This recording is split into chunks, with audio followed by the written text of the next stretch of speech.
In this video, I will be teaching you how to make revenue through YouTube as a teenager and make money online.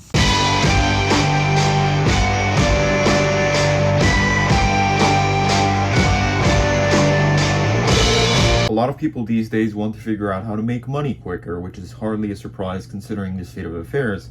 A lot of people are noticing that food and other things are becoming more and more expensive to buy. And so we've seen an increase in these online gimmicks. So for example, we had Bitcoin and the crypto boom a couple of years ago in 2015. Then a while later, around 2017, we had a whole trend with drop shipping. And to summarize what drop shipping is, it is basically making websites for items that you do not currently have in store, making online stores for those items, and then buying those items and shipping them to the buyer from your website while upcharging it. So it's basically a way of just taking items of different sites, whether it be from different countries or from different companies, putting them all together in one catalog and then shipping it to someone who wasn't, keen on that catalog and only accessed it for your site.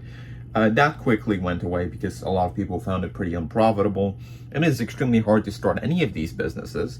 So after crypto and dropshipping in around 2019, we had social media marketing. That was a huge thing that started up, and I profited off of it myself by starting a social media marketing agency called Calico. And we basically help people become more popular on TikTok and on YouTube. And I've utilized many of the strategies that I taught these people myself, and I plan to make course content from them in the future because I believe there's a lot of valuable lessons that I still haven't taught or that I haven't taught in a while that could assist a lot of people with growing their own social media accounts. But that boosts us over to 2023. You see, I'm not that old, contrary to the fact that I make philosophical videos and I use a variety of narrated voices in order to make points regarding everything from metaphysics to biology to chemistry to modern day politics and my own hatred for modernity. There's a lot of philosophical concepts that I've never really delved to. There's a lot of experiences that I've never had in life. I'm still along the course of learning it, majorly due to the fact that I'm currently 19. I am pretty much a full-time college student. I work different gigs on the side. So I'm trying to figure things out as I go along. I'm not experienced to know all this by myself yet. So guarding my own money and achieving financial independence is something that is extremely important for me. And one of the ways in which I managed to do that was by starting my YouTube channel. But I did this for a process known as stacking, or a process that I've called stacking. This is taking lessons from YouTube automation and putting them into content creation. So let's think of the way that YouTube was structured around the time that monetization, arose. In around 2008 to 2012, we had these people with their individual YouTube channels. They're not putting a lot of quality content out there. Their production was at the minimal level, but they were very happy to just have a place where they could put videos and express themselves the same way people used to express themselves through blogs and Tumblr. Eventually, the written text went away. Audio sort of went away, which I'm very pissed about, and we got stuck with these videos. And now there's a huge disparity between the production quality at the top and the production quality at the bottom. With the rise of TikTok and social media platforms like TikTok, algorithms such as YouTube's algorithm and Rumble's algorithm began promoting the disparity between high quality content and low quality content. They don't promote the content that's somewhat in the middle, like semi-organized video essays, the type that I tend to make because I believe they're very helpful to the ordinary person. They promote content that is very high quality, so something that is like studio production with professional lighting and multiple hosts and stuff like that. So talk shows and the like, which resurfaced online around the 2016 to 2017 era during the US presidential election. And wrapping it up, there was a huge, host of talk show hosts and a lot of, TV show clips surfacing on YouTube. They were put on the trending tab, and famously, the trending tab was not what was actually trending, but what YouTube actually wanted you to watch if you were a base viewer coming to the site for, let's say, one of the first times in your life, which doesn't happen a lot, but I guess that was their marketing strategy. But later on, it became apparent that a lot of new people coming to the site, that were just starting to post content, they were lurking for many years. The ordinary person that doesn't make too many YouTube videos, that mainly just, keeps to themselves, watches the content they want to watch, clips, shorts, reels, TikToks and the like. Those people who were just coming onto YouTube were making very low quality content, and we had a resurfacing of low quality channels, such as Leafy here and Grady Under, so like very primitive animations that didn't require a lot of skill, because skilled animators take a lot of time to push videos, and that's not good for YouTube making money. The skilled animators were overshadowed, and then we also had commentary channels, also 2016 to 2017 era, very low quality, but they were able to push out content on a massive basis. So through being a video editor for many of these really popular channels, and from analyzing these tactics for YouTube automation, I figured out that you need a mix of both of these, right? You need some YouTube automation, so varying high quality and low quality content, so highly edited, super marketable content with somewhat lower edited, not as marketable content.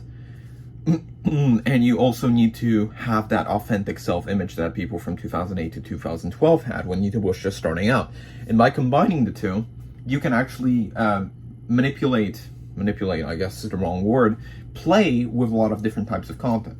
So the type of content that I've put out for most of my channels were clips, video essays, videos of me talking, just like this one, and AI voiced content using 11 Labs. So this is something that I've never shared in a video before.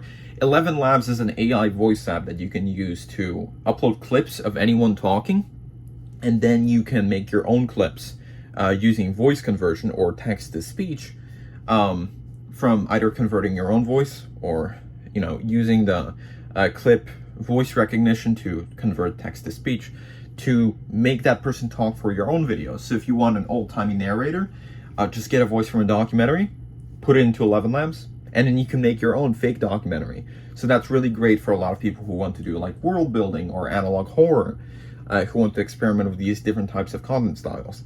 And for myself, I put my advice videos into AI voices, and with that, a lot of people could benefit from having an AI voice talk to them instead of my poorly accented, very heavy European accent. And that way I could spread my content much farther.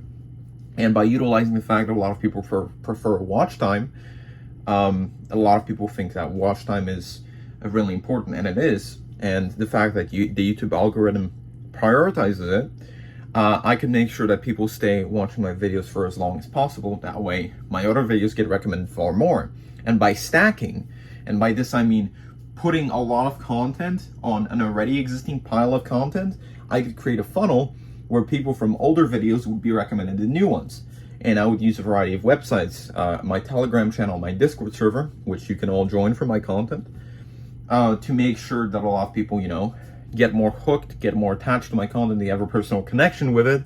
That way they have a reason to watch. That is a lot of the reason why people watch these major content creators nowadays, because they feel this parasocial relationship, like, yo, we're all part of this large movement together.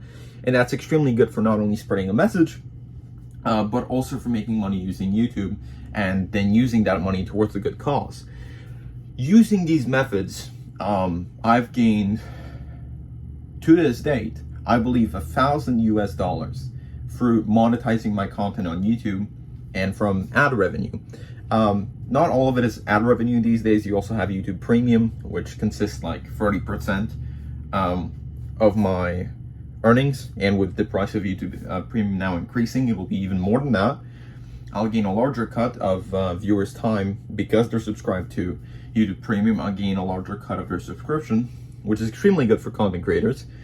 So I'm glad that they're doing that. In my interview with Genius founder Makbal Mogdaham, he said that a lot of these early tech companies were actually ripping people off because they were not paying them. Whereas the idea is to pay the people who make the content to post on your site.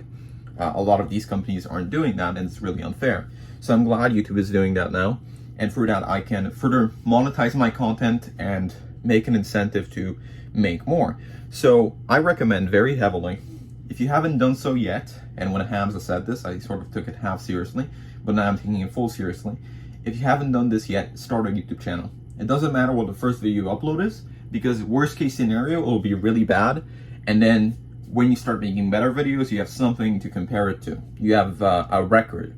You don't want to get through the day and forget what you did today, tomorrow. You don't want to bury it all, in the past, to have a record of doing nothing. Make something every day, contribute something to the world, and maybe you have something to gain from it. That's all I have to say. Obviously, thank you to everyone for watching, and I'll see you later. Peace.